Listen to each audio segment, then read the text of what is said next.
Salutations, Utopians. Hope all is well in your world. Another game I want to recap: the Grizzlies and Thunder. Grizzlies got the W. There were some very good players on the court tonight, and Grizzlies probably being the most active team, but yet have plenty of young prospects at every position. I think it's important that I highlight what happened today. First and foremost, shout out to Jaylen Wells and Jacksin. Both had very scary injuries. Both scored 20 points today. Had 3 assists. I'm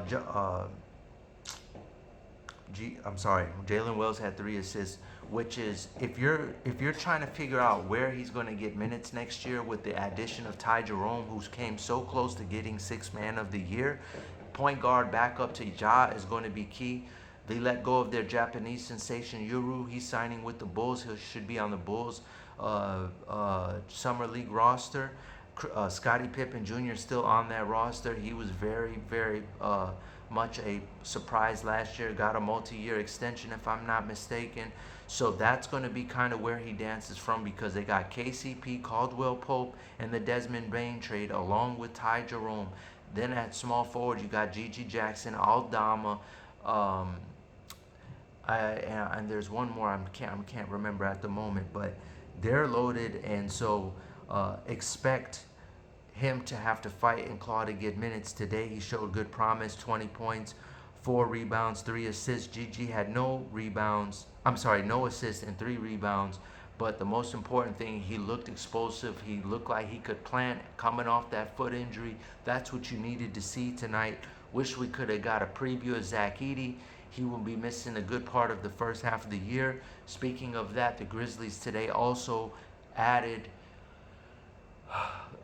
third string big man from Australia, Jock Londale, who displayed some qualities from 3 levels. Basically a J Huff clone.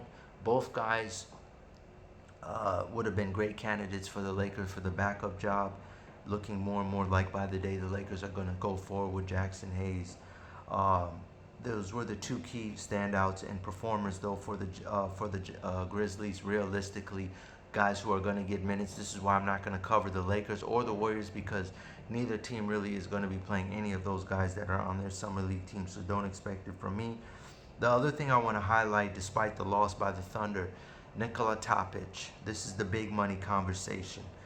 Ajay Mitchell, first of all, second round pick, looked very good, looks the part. He's basically an identical to Terrence Shannon.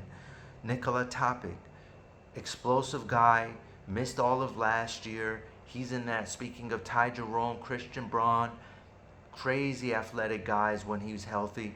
But here's the red flags with him. Despite active hands, despite crafty finishing, solid tight handle when driving to the basket, creating for self, he looked, that jump shot mechanic, it would have been nice to see him clean it up with all that time off he had.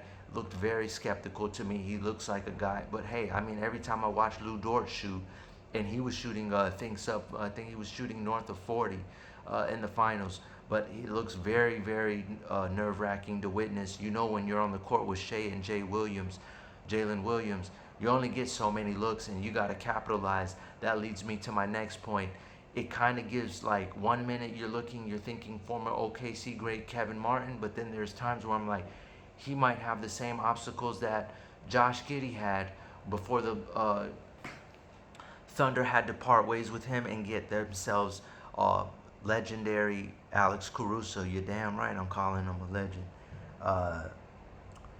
But the jump shot, his Achilles, I'm watching him plant on some plays, and he doesn't look confident. He literally, he does that D Wade thing where he just falls all together. And that's something D Wade would do. He's not landing on his leg. D Wade will fall on his hip, land on his buttocks, but he's not going to land directly on his legs. He kind of looked like he was crumbling sometimes and trying to be very gentle when he would land from his jump shots.